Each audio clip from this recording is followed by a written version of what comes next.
With an empty weight tipping past 10,000 pounds, the P-47D Thunderbolt was one of the heaviest single-engine fighters of World War II.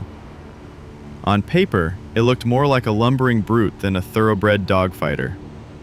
Too heavy to turn tightly, too sluggish to climb quickly, and cursed with engine lag at low altitude. It seemed destined to be outclassed by the nimble German Messerschmitts that roamed the skies. And yet, history tells a different story.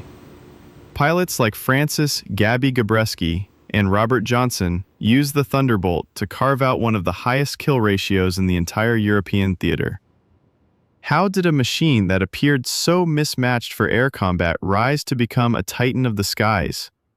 The answer lies not only in the blueprints, but in the philosophy of its design, and in how its pilots turned weaknesses into lethal advantages.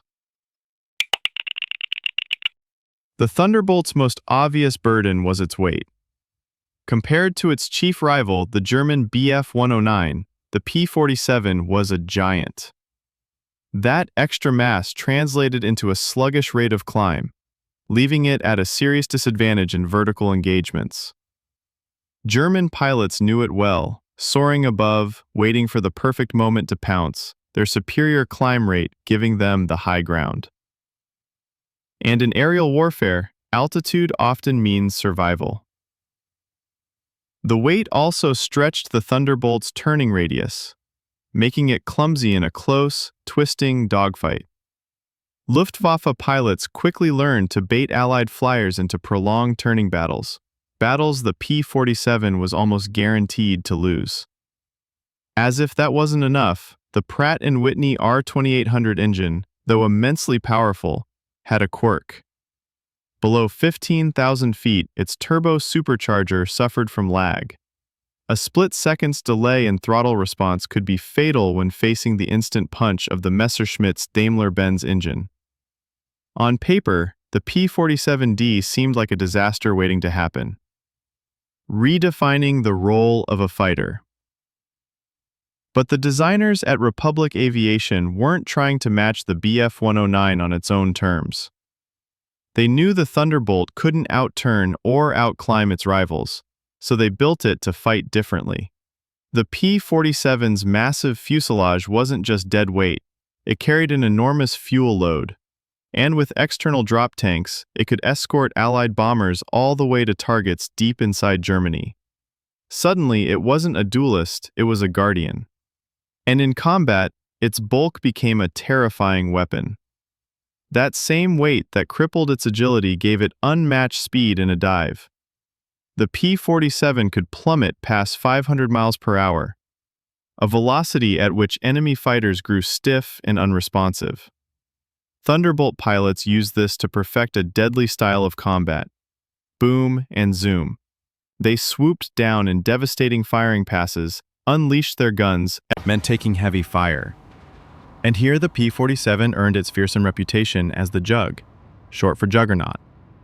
Its thick armor and rugged construction gave it a resilience few aircraft could match. The air-cooled R-2800 engine could shrug off punishment that would instantly kill a liquid-cooled rival. Even with cylinders shut out, it could keep running long enough to get a pilot home. Records suggest the Thunderbolt could withstand nearly 400 hits from 7.62mm rounds before going down. Pilots often return with wings shredded, control surfaces tattered, and bullet holes stitched across the fuselage, yet the aircraft still flew. To Luftwaffe gunners, it was like trying to swat a tank out of the sky. To the men inside, it was a lifeline, a machine that gave them confidence to press the attack and survive missions that would have doomed lighter, more fragile fighters. If the Thunderbolt's bulk gave it survivability, its guns gave it lethality.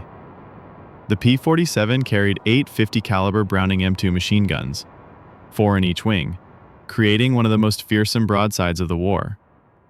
For a pilot diving in at over 400 miles per hour, firing opportunities lasted only seconds. Precision alone wasn't enough. What mattered was overwhelming volume, and the Thunderbolt delivered exactly that: a dense, flat trajectory storm of lead that could shred an enemy aircraft in a single pass. Against bombers, the concentrated fire tore through engines and cockpits. Against fighters, even a quick burst was usually fatal. This armament perfectly matched the boom and zoom tactics of its pilots, short, brutal attacks that left little chance for the enemy to recover. It wasn't about finesse. It was about dominance in the blink of an eye. The final secret to the P-47's success was altitude. Its complex turbo-supercharger system recycled exhaust gases to keep the Pratt & Whitney engine breathing strong even in the thin air above 25,000 feet. While many German fighters struggled as oxygen thinned, the Thunderbolt only grew more dangerous. Up where the great bomber streams flew, the Jug became a true predator. It could dive from the stratosphere with crushing speed, strike enemy aircraft harassing the bombers, and then climb back to its perch with power to spare. This gave the Allies something priceless, a reliable high-altitude escort. The Luftwaffe's edge narrowed with every mission as Thunderbolts swept the skies clear for B-17s and B-24s pressing deep into Germany. In the thin air, the Jug wasn't just competing, it was king. By the war's end, the P-47 Thunderbolt had claimed more than 3,700 air-to-air victories in Europe alone, alongside countless ground attack missions that crippled German supply lines. It was not the sleek duelist that legends are usually made of. It was something different.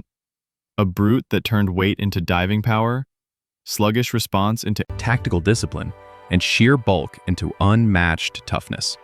Its flaws, once seen as fatal, became the very foundation of its dominance. To fly a Thunderbolt was to trust a machine that could take you deep into enemy skies, unleash a storm of fire, and still carry you home in one piece. In a war defined by innovation and adaptation, the P-47D Jug proved that victory didn't always belong to the most agile or the fastest. It belonged to the fighter that could survive, strike back, and endure.